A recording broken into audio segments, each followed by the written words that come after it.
Halo semua, selamat malam, apa kabar? Semoga semua baik-baik saja. Udah pada makan belum? Saya Chang Lause. Kalau yang udah biasa dengar siaran saya udah tahu lah saya siapa. Saya Chang Lause. Saya bukan bukan bukan full timer. Saya nggak kerja di gereja. Saya bukan pendeta. Saya ibadah di Jakarta City Blessing, cabang Green Lake, Jakarta Barat. Saya bekerja sebagai seorang konsultan keuangan. Saya jualan produk keuangan yaitu asuransi. Kalau ada yang mau tanya-tanya, boleh. Hmm, Hari ini saya membawain topik namanya mentalitas pemenang. Mentalitas pemenang. Kalau kadang-kadang kita suka mikir gini ya, kenapa ya si ini berhasil, si itu nggak berhasil hidupnya? Kenapa kok kayaknya hidup gampang ya buat si A, kok kayaknya buat saya kok susah ya? Saya nggak tahu sih orang ada pikir kayak begini apa enggak. Saya kadang-kadang suka lihat nih ya, saya ketemu orang gitu ya, ada temen kan punya duit, ada orang nggak punya duit. Terus kita lihat-lihat nih ya, saya lihat-lihat nih. Apa sih kira-kira yang bedain orang ini? Kenapa nih orang ini kok berhasil gitu? Oh ternyata dia anak orang kaya. Bukan, ada orang yang bisa berhasil dari nol, ada orang nggak berhasil. Padahal sama-sama Kristen. Kan kalau kita ngomongnya orang Kristen kan orang-orang yang sudah diberkati. Benar gak? Benar. Kenapa yang satu berhasil, tanda kutip berhasil, satu nggak berhasil? Kenapa? Kuncinya itu sebetulnya ada di satu kata yang namanya mentalitas. Mentalitas itu adalah suatu kata yang sangat penting. Orang-orang yang berhasil karena mereka punya mentalitas pemenang. Orang-orang yang gagal tuh punya mentalitas kalah. Jadi kalau misalnya orang punya mentalitas yang pemenang, mau ditaruh di mana aja, dia pasti akan berhasil. Tapi kalau orang punya mental orang kalah, ditaruh di tempat paling bagus pun, dia pasti juga gagal.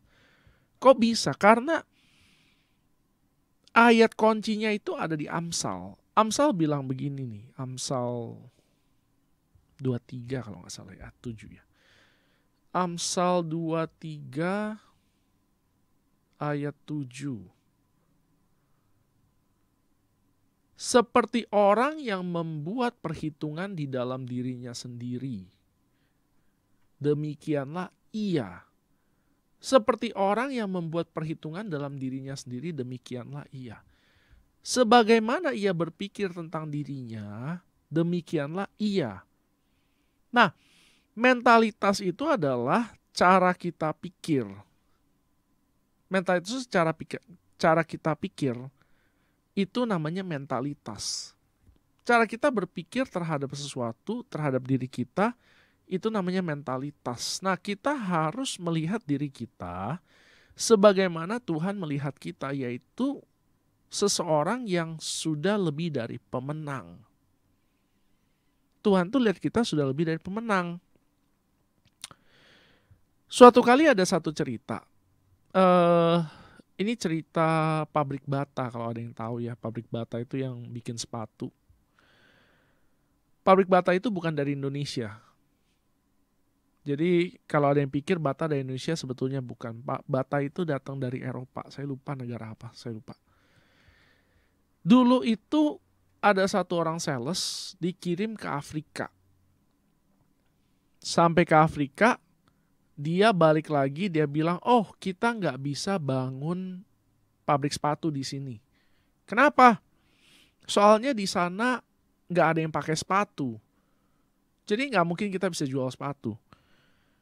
Terus udah gitu, kirim lagi satu sales ke sana. Terus dia bilang gini nih, wah kita mesti bangun pabrik sepatu di sini. Di sini ladangnya sepatu, belum ada orang yang pakai sepatu. Nah, kenapa dua orang ini bisa melihat satu situasi yang sama dengan cara pikir yang berbeda? Kenapa? Ini namanya mentalitas. Mentalitas orang pertama itu adalah mentalitas orang kalah. Oh, nggak mungkin lah kita bisa jual lah sepatu di sini. Orang yang kedua, mentalitas pemenang, dia lihat, oh ini adalah suatu kesempatan yang langka. Di mana-mana di dunia orang udah pakai sepatu, tapi di sini satu orang pun nggak ada yang pakai sepatu. Dan satu benua Afrika ini jumlahnya berapa ratus juta orang. Bayangkan berapa banyak sepatu yang kita bisa jual kepada orang-orang ini. Nah, cara pikir ini yang akan menentukan orang itu apa yang akan dia lakukan. Tindakan apa yang akan dilakukan oleh seseorang itu ditentukan oleh dia punya mentalitas. Jadi mentalitas ini sesuatu yang sangat penting. Waktu saya masih muda, saya selalu berpikir kayak begini nih. Nanti gede saya mau berhasil, nanti gede saya mau berhasil, nanti gede saya mau berhasil. Jadi apa yang saya lakukan adalah saya lakukanlah macam-macam cara. Saya lakukan macam-macam cara. Akhirnya saya bisa minimal saya punya rumah sendiri. Tapi ini penting. Banyak orang kan gak punya rumah ya. Dulu ya saya tuh cuma pengen gini nih. Jadi saya itu di rumah saya yang lama, rumah orang tua saya itu gak ada yang namanya air panas di rumah. Kalau mau mandi air panas mesti dimasak dulu. Tapi kalau misalnya pergi ke hotel, itu kan ada shower air panas tuh. Nah, saya senang banget tuh. Tapi saya jarang sekali pergi ke hotel. Karena buat apalah kita pergi ke hotel kalau kita punya rumah, kecuali kita keluar kota. Nah, jadi dalam hati saya selalu pengen gitu punya rumah yang ada shower air panas ya. Ini cita-cita saya dari dulu. Sekarang saya udah punya nih rumah, ada shower air panas. Dan saya senang. Saya bisa mandi air panas setiap malam. Saya mandinya malam. Nah, kita itu perlu punya satu mentalitas sebagai seorang yang pemenang. Ini nih yang bikin kita nih bisa berhasil, nih yang bikin kita bisa gagal. Orang itu berhasil dan gagal ya, bukan karena tindakannya doang. Nomor satu sebetulnya karena dia punya pikiran, dia punya mentalitas lebih tepatnya. Mentalitas ini yang mengendalikan orang, tindakannya dia. Jadi tindakan yang orang ambil itu berdasarkan apa yang dia pikirkan. Nah, pikirkan itu tuh sebetulnya kata yang rada lemah ya. Pikir itu kayak mikir apa gitu. Mentalitas itu kayak sesuatu yang terbenam di dalam pikirannya. Alam bawah sadarnya dia. Biar gimana pun saya harus berhasil. Itu namanya mentalitas tuh. Biar gimana pun saya mesti lakukan ini, lakukan itu, lakukan itu. Mesti begini, mesti begitu. Itu namanya mentalitas. Nah, itu sesuatu yang harus kita latih. Kita mesti punya mentalitas yang kuat. Apa sih jadi sebetulnya mentalitas itu? Mentalitas itu adalah tekad yang kuat. Kalau misalnya kita punya mentalitas pemenang, ya kita punya tekad kuat untuk menjadi seorang pemenang. Ini adalah kunci. Orang itu gak ada yang bisa berhasil hal-hal yang besar kalau dia gak punya tekad dulu. Orang tuh gak ada yang berhasil karena hoki. Gak ada. Orang itu berhasil karena memang dia mau berhasil. Kalau misalnya orang berhasil karena hoki, biasanya gak bertahan lama. Kenapa? Karena ya hoki ya beruntung ini gak bisa bawa orang kemana-mana. Cuma orang yang punya mentalitas yang bisa berhasil dan bisa mempertahankan keberhasilannya. Itu namanya adalah mentalitas. Nah, gimana caranya supaya kita bisa punya mentalitas pemenang? Gimana caranya nih? Kalau kita udah ngomongin mentalitas penting nih ya. Gimana caranya? Pertama, kita mesti punya visi yang kuat dari Tuhan. Nah, kita nih orang Kristen nih, jangan salah. Jadi kita dikendalikan bukan oleh ambisi kita, tetapi kita dikendalikan oleh visi yang dari Tuhan. Sekali lagi, kita ini orang Kristen, artinya kita harusnya dikendalikan bukan oleh ambisi kita, tetapi oleh visi dari Tuhan. Kita lihat di Yosua 1 ayat 1 sampai 5. Yosua 1 ayat 1 sampai 5. Sesudah Musa hamba Tuhan itu mati, berfirmanlah Tuhan kepada Yosua bin Nun, abdi Musa itu demikian. Hambaku Musa telah mati, sebab itu bersiaplah sekarang, seberangilah sungai Yordan ini, engkau dan seluruh bangsa ini menuju negeri yang akan kuberikan kepada mereka, kepada orang Israel itu. Setiap tempat yang akan diinjak oleh telapak kakimu, kuberikan kepada kamu seperti yang telah kujanjikan kepada Musa. Dari padang gurun dan gunung Libanon yang sebelah sana, itu sampai ke sungai besar yakni sungai Efrat. Seluruh tanah orang Het sampai ke laut besar di sebelah matahari terbenam, semuanya itu akan menjadi daerahmu. Seorang pun tidak akan bertahan menghadapi engkau seumur hidupmu. Seperti aku menyertai Musa, demikianlah aku akan menyertai engkau. Aku tidak akan membiarkan engkau dan tidak akan meninggalkan engkau. Jadi kita lihat di 5 ayat ini, Yosua itu mendapatkan satu visi dari Tuhan. Bukan ambisi dia pribadi, bukan, oke? Ambisi pribadi tidak ada di dalam gambar. Yang ada adalah visinya Tuhan, janji Tuhan. Jadi Yosua ini kan bilang nih, oke, kamu sekarang nerusin Musa ya. Kamu sering nerusin Musa nih ya. Kamu bakal seberangin sungai Yordan ini. Ini seluruh bangsa di negeri ini nih, tanah ini udah kasih ke kamu nih. Nah terus Tuhan kasih tahu batasannya nih. Batasannya dari sini sampai sini, sampai sini, sampai sini. Setiap tanah yang kakimu injak di dalam ini semua sudah diberikan kepadamu. Seorang pun tidak akan dapat bertahan menghadapi engkau. Ini janjinya Tuhan. Jadi Tuhan yang mau supaya Yosua dan seluruh bangsa Israel itu menduduki menduduki tanah Kanaan itu.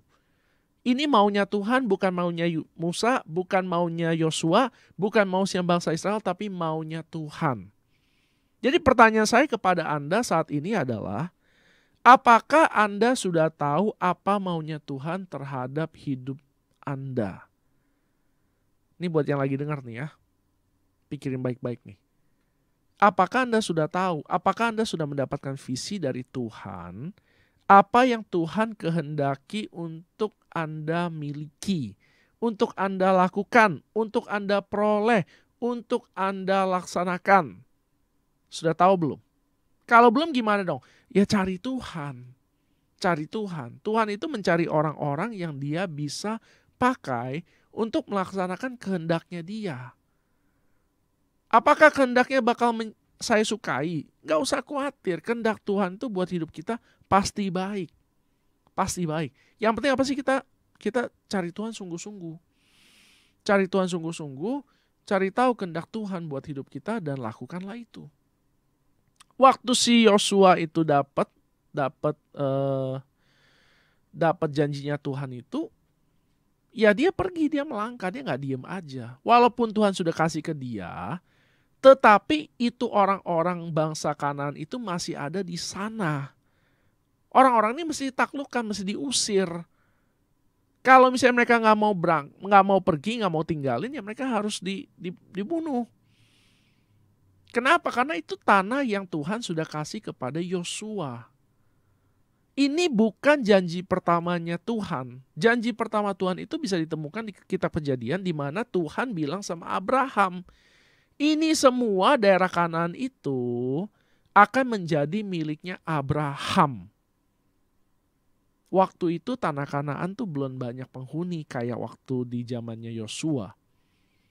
Nah, begitu bangsa Israel itu pergi ke Mesir selama 400-an tahun, tiba-tiba bangsa Kanaan ini jumlahnya bertambah banyak. Dan karena mereka nggak mau pergi, ya mau nggak mau mereka harus diusir. Anda ngerti ya maksudnya? Jadi orang Israel itu bukan bangsa yang jahat nih. Tuhan bukan jahat nih ngambil tanah orang, ngambil rumah orang. Enggak. Tuhan sudah janjikan waktu tanah itu masih kosong, bahwa ini akan menjadi miliknya bangsa Israel. Tapi waktu bangsa Israel itu pergi ke tanah Mesir, bangsa-bangsa lain datang ke sana dan menetap di sana. Jadi bayangkan rumah kita nih ya, kita tinggalin selama 10 tahun misalnya, begitu kita balik, udah ada orang lain nih tinggal di rumah kita nih. Masa kita bilang, oh ya udahlah biarin aja lah, toh mereka udah tinggal 2 tahun misalnya. Enggak dong. Orang rumah kita kok, ya kita usir lah, panggil polisi. Nah ini yang dilakukan sama Yosua, jadi jangan salah, Tuhan tidak melakukan hal-hal yang jahat terhadap orang.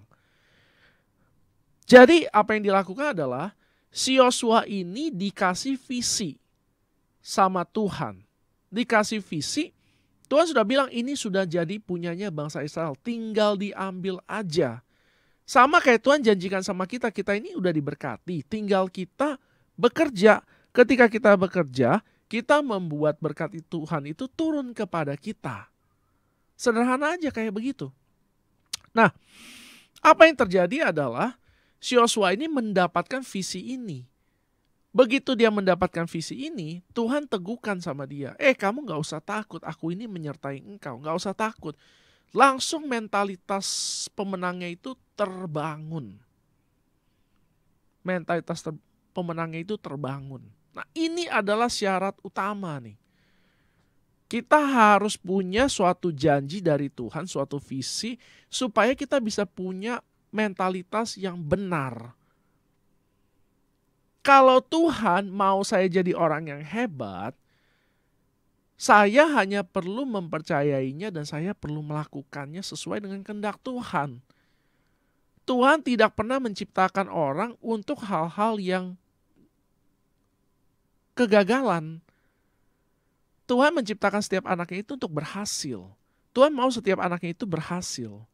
Tapi berhasil itu menurut ukuran Tuhan, bukan ukuran manusia.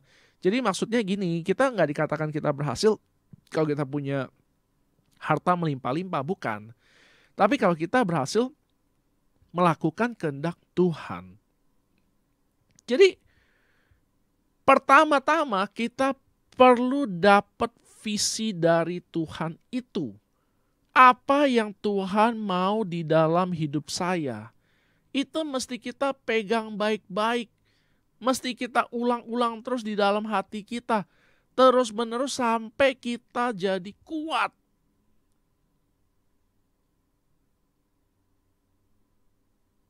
Ketika kita sudah kuat, maka kita akan bisa melangkah.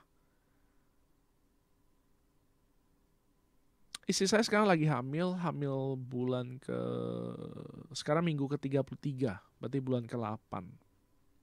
Nah, kalau ada yang nggak tahu gitu bagaimana caranya orang bisa hamil, ya itu kan ada benih ya, ada sperma itu bertemu dengan sel telur, lalu makin lama makin besar, makin besar, sampai akhirnya nanti anaknya lahir. Nah, visi itu kayak benih yang dari Tuhan. Benih yang dari Tuhan itu mesti ketemu sama hati kita. Lalu dikasih makan, sampai akhirnya pada waktunya menjadi iman sehingga orang itu mau bertindak. Jadi Yosua ini dia sudah dapat nih dari Tuhan nih. Lalu dia renung-renungkan terus menerus.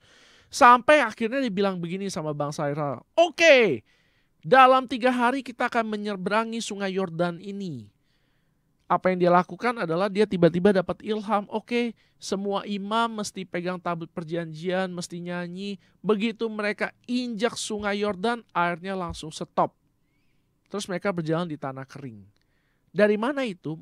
Si Yosua itu merenungkan firman yang dia dapat dari Tuhan di dalam hatinya sampai menimbulkan iman sehingga iman itu bikin dia bertindak. Ini yang harus kita lakukan sebagai orang Kristen. Jadi bagaimana dong kalau kita bingung? Bingung nih, Tuhan, apa janjimu dalam hidupku? Bagaimana aku harus bertindak? Apa visi yang Tuhan berikan dalam hidupku? Kalau bingung gimana? Renungkan firman. Bingung gimana? Renungkan firman. Bingung gimana? Renungkan firman. Renungkan firman. Renungkan firman. Terus sampai menjadi iman. Nah, iman ini yang akan membuat kita bertindak. Saya sampai sini dulu. Kalau ada yang mau tanya, mau komentar, silakan kontak saya di 081932184218. Sekali lagi, 081932184218. Break dulu. Caranya yang hal kedua, bagaimana caranya kita memiliki mentalitas pemenang adalah kita nggak boleh menyerah. Masih tetap bersemangat. Walaupun kita berhasil, walaupun kita gagal, kita jadi orang mesti semangat. Kita lihat di Yosua 13 ayat 1. Yosua 13 ayat 1. Setelah Yosua menjadi tua dan lanjut umurnya, berfirmanlah Tuhan kepadanya, engkau telah tua dan lanjut umur, dan dari negeri ini masih amat banyak yang belum diduduki. Jadi Yosua itu Tuhan ngomong gini sama dia nih. Engkau telah tua dan lanjut umur. Engkau telah tua dan lanjut umur. Ini nih kayak ngomong nih, Yosua kamu nih udah gak semangat lagi. Kita bandingkan sama Kaleb. Jadi kan dua orang yang bisa masuk ke tanah Kanaan itu kan satu Yosua, satu Kaleb. Kaleb ini di Yosua ayat 14. Yosua 14 ayat 6 sampai 15 nih. Bani Yehuda datang menghadap Yosua di Gilgal. Pada waktu itu berkatalah Kaleb bin Yefune, orang Kenas itu. Katanya, engkau tahu firman yang diucapkan Tuhan pada Musa abdi Allah itu tentang aku dan engkau di Kades Barnea. Aku berumur 40 tahun ketika aku disuruh Musa hamba Tuhan itu dari Kades Barnea untuk mengintai negeri ini. Dan aku pulang membawa kabar kepadanya yang sejujur-jujurnya. Sedang saudara-saudaraku yang bersama-sama pergi ke sana dengan aku membuat tawar hati bangsa itu. Aku tetap mengikuti Tuhan Allahku dengan sepenuh hatiku. Pada waktu itu Musa bersumpah, katanya, sesungguhnya tanah yang diinjak oleh kakimu itu akan menjadi milik pusakamu dan anak-anakmu sampai selama-lamanya. Sebab engkau telah mengikuti Tuhan Allahku dengan sepenuh hatimu. Jadi sekarang sesungguhnya Tuhan telah memelihara hidupku seperti yang dijanjikannya. Kini sudah 45 tahun lamanya sejak diucapkan Tuhan firman itu kepada Musa. Dan selama itu orang Israel mengembara di padang gurun. Jadi sekarang telah berumur 85 tahun aku hari ini. Nah, tadi di Yosua 13 Tuhan ngomong sama Yosua, Yosua udah tua. Ini sekarang si Kaleb nih, sudah umur 85 tahun. Kakek-kakek nih. Dia ngomong begini nih. Pada waktu ini aku masih sama kuat seperti pada waktu aku disuruh Musa. Seperti kekuatanku pada waktu itu, demikianlah kekuatanku sekarang untuk berperang dan untuk keluar masuk. Ini yang ngomong adalah Kaleb. Kaleb sangat kuat. Kaleb sudah umur 85 tahun, dia bilang dia sama kuatnya sama dulu waktu umur 40 tahun. Kenapa? Karena dia punya semangat luar biasa. Lalu dia lanjutkan, oleh karena itu berikanlah kepadaku pegunungan yang dijanjikan Tuhan pada waktu itu.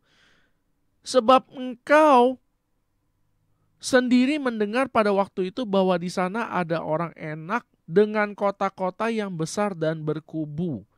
Mungkin Tuhan menyertai aku sehingga aku menghalau mereka seperti yang difirmankan Tuhan. Jadi si Kaleb ini yakin sekali sama visi Tuhan tuh. Dia yakin, terus dia nggak mau menyerah. Dia merasa bahwa dia masih kuat. Dia bilang gini nih, dikasih ke saya dong gunung itu tuh.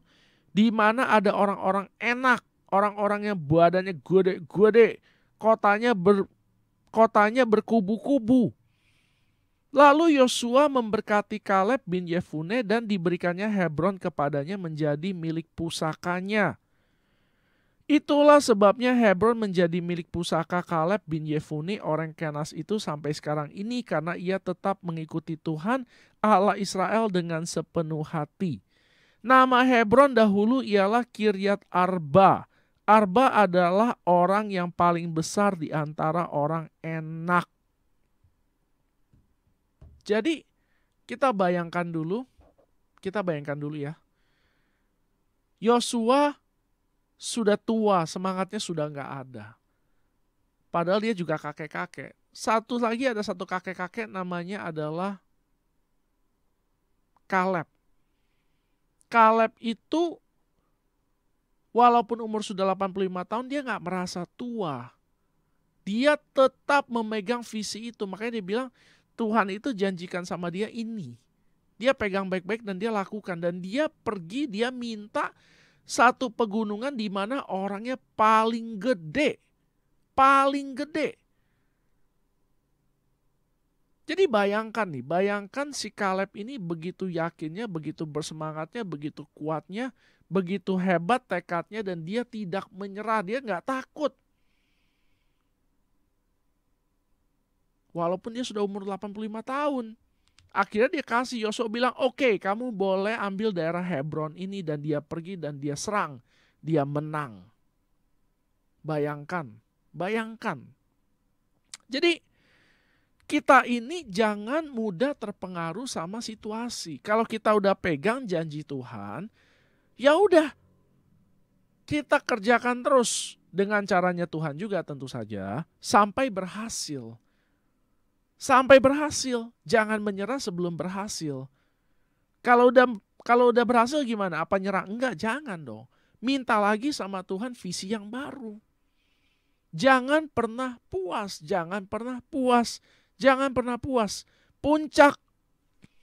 Puncak itu kalau sudah ditaklukkan, kita harus cari lagi gunung yang lebih tinggi. Ini buat menjaga supaya kita jadi orang bersemangat terus, tidak menyerah. Kalau misalnya kita jadi orang gampang menyerah, kita hidup nggak bisa maju. Merasa, oh iya, saya udah lakukan A, gagal. Ya udahlah. Saya lakukan B, gagal. Ya udahlah. Saya udah lakukan C, gagal. Ya udahlah. Enggak dong. Oke, saya kemarin sudah dapat visi dari Tuhan. Saya udah coba cara A, gagal. Gimana dong? Berdoa lagi, coba lagi cara B, coba lagi cara D, coba lagi cara D. Terus menerus. Sampai kita berhasil mendapatkan apa yang Tuhan sudah berikan kepada kita. Dikatakan di dalam Amsal, orang yang bersemangat dapat menanggung penderitaannya. Jadi kita harus mengerti bahwa keterbatasan manusia itu sebetulnya hanya ada di dalam pikirannya. Keterbatasan manusia nggak benar-benar nyata. Orang itu sebenarnya cuma dibatasi oleh pikirannya saja. Itu yang sebetulnya paling membatasi seseorang itu. Bukan karena dia sudah tua, bukan karena dia sudah lemah, bukan karena dia nggak punya gelar sarjana, bukan karena dia nggak punya kemampuan A, nggak punya kemampuan B, nggak punya kemampuan C, bukan karena dia bukan datang dari keluarga yang hebat. Alasan kenapa orang gagal adalah karena mentalitasnya. Jadi kalau kita sudah punya janji dari Tuhan, ya udah kita kerjakan sampai sekuat tenaga, sampai berhasil. Tentunya dengan caranya Tuhan juga. Saya nggak bilang sama Anda nih, kalau Anda dapat visi dari Tuhan, bakal jadi A, bakal jadi B, bakal jadi C. Misalnya Tuhan kasih kita visi nih, oh kamu akan jadi direktur PT ABC. Jangan jabatan kita masih rendah, kita malah coba pakai cara suap-suap lah, cara tipu-tipu lah, segala macam lah, jegal-jegal. Bukan itu. Tentu saja kita kerjakan sesuai sama kehendak Tuhan. Tuhan mau kita berhasil dengan cara yang benar, cara yang sesuai firman, cara yang sesuai dengan hati Tuhan. Nah, itu yang kita harus lakukan. Jangan menyerah. Akan ada tantangan, sudah pasti. Yang menghadang Yosua adalah raksasa-raksasa. Kenapa? Karena tanah itu begitu berharga. Sudah pasti kalau sesuatu yang bagus, yang jaganya raksasa. Kalau kita dengar dongeng ya, nggak tahu ada yang suka dongeng apa enggak ya. Biasanya ini ceritanya itu ya, naga itu selalu menjaga gua penuh harta. Biasanya dalam cerita itu naga itu menjaga gua penuh harta. Nggak ada naga itu jagain sesuatu yang nggak berharga. Misalnya jagain pohon lah atau jagain batu-batu lah. Nggak ada. Naga itu jagain gua. Gua itu isinya harta. Kalau nggak ada harta di dalamnya, naganya nggak jagain di sana. Jadi kita harus ngerti, kalau misalnya kita mau melakukan sesuatu yang besar, sudah pasti akan ada pertentangan yang besar. Terus apakah kita harus menyerah? Enggak, jangan menyerah. Terobos terus, sampai terjadi sesuatu. Sampai terjadi keberhasilan. Kalau nggak berhasil gimana? Coba terus. Berdoa sama Tuhan, ngomong sama Tuhan, minta hikmat, coba lagi. Terus menerus sampai berhasil. Nah, bagian ketiga yang kita harus miliki di dalam supaya kita bisa punya mentalitas pemenang adalah kita mesti punya yang namanya disiplin.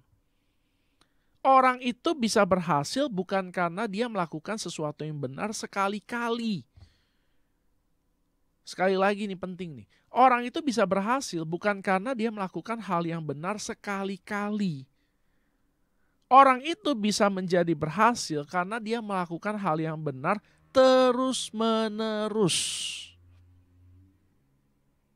Sekali-kali capek boleh nggak? Ya udahlah, namanya manusia kan ya. Tapi kita harus lebih banyak melakukan perbuatan yang benarnya daripada perbuatan yang salahnya. Kita ini jadi orang mesti disiplin melakukan hal yang seharusnya kita lakukan terus-menerus baru ada hasil. Nggak tahu ada yang pernah lihat apa enggak ya, tapi ada yang namanya batu bolong. Batu besar tuh bisa bolong. Gimana caranya bolongin batu besar itu? Ditetesin air terus-menerus. Ditetesin air terus-menerus di tengahnya, lama-lama batu itu bolong. Jadi kalau kita melakukan pekerjaan yang sama terus-menerus nih ya, walaupun benar, tapi kita nggak lakukan secara konsisten, nggak akan ada hasil. Batunya nggak bisa bolong. Tetapi kalau kita melakukan sesuatu yang benar dengan konsisten, terus-menerus, suatu saat nanti pasti akan ada hasil. Pasti.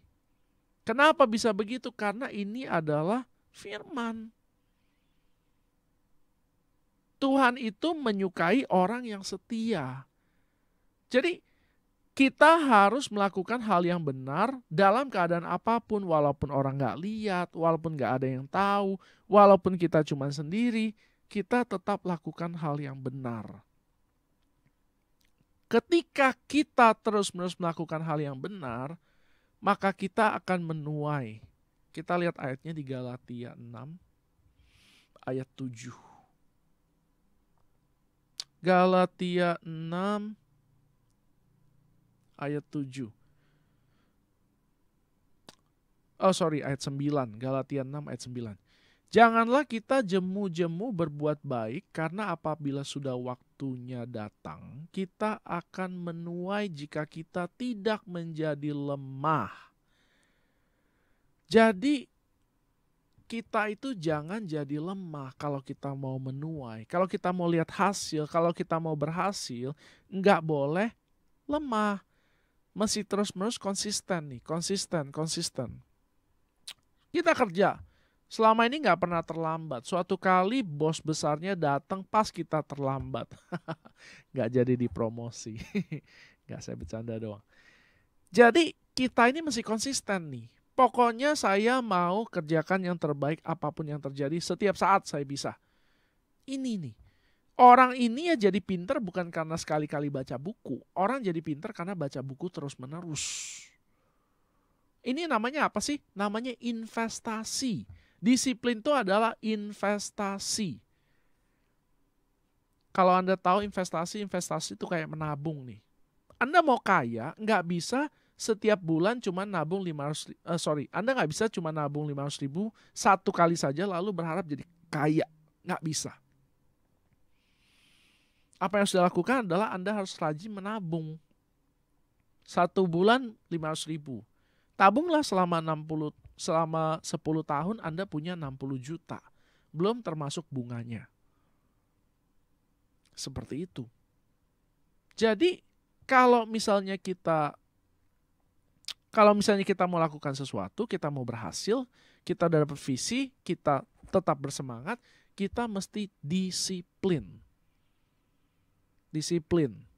Nggak bisa stop. Lakukan lagi hal yang sama terus menerus. Kalau perlu kayak robot.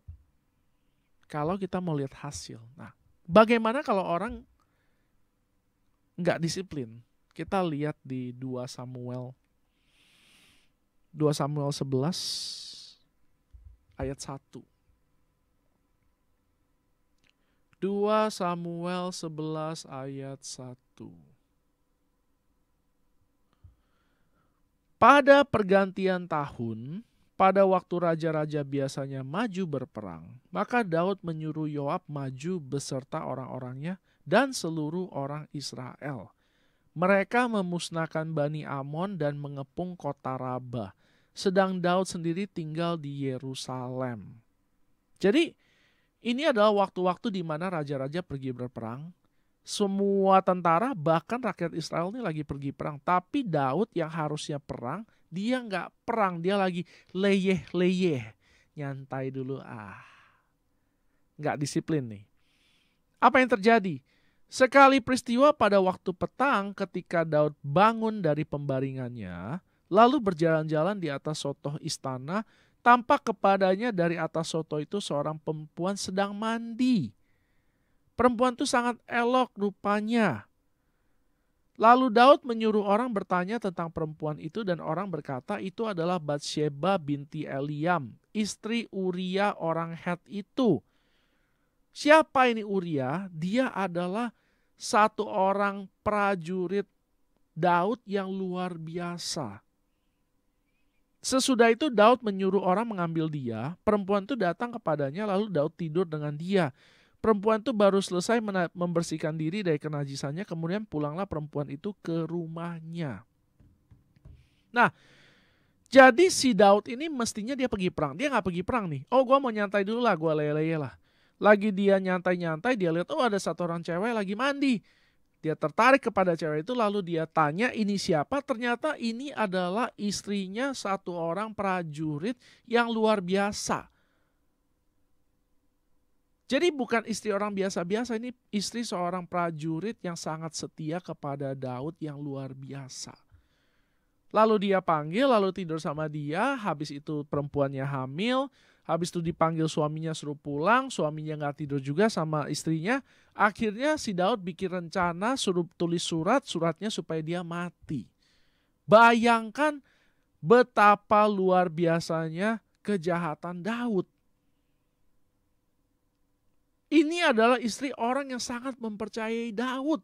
Sangat mempercayai Daud. Sampai surat yang isinya tentang kematian pun dia nggak buka, dia nggak baca. Dia percaya aja.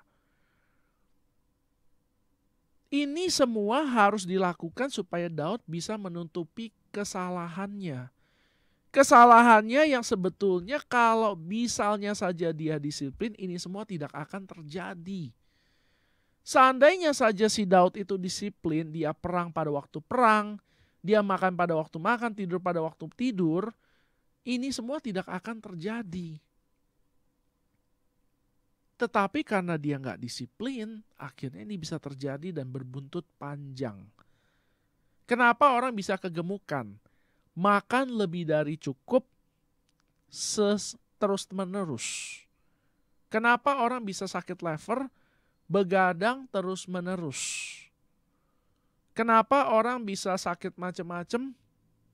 Karena nggak jaga kesehatan terus-menerus. Nggak jaga makan terus-menerus. Bukan sekali dua kali. Nah, disiplin itu adalah sesuatu yang harus kita enforce. Bahasa Inggrisnya enforce. Enforce itu artinya harus ditegakkan, harus dilakukan. Disiplin adalah sesuatu yang harus kita tegakkan. Kalau kita mau berhasil. Percuma Tuhan udah kasih kita janji besar, percuma kita punya semangat, tapi kita anget-anget tai ayam. Tuhan itu suka orang yang konsisten. Disiplin itu artinya konsisten.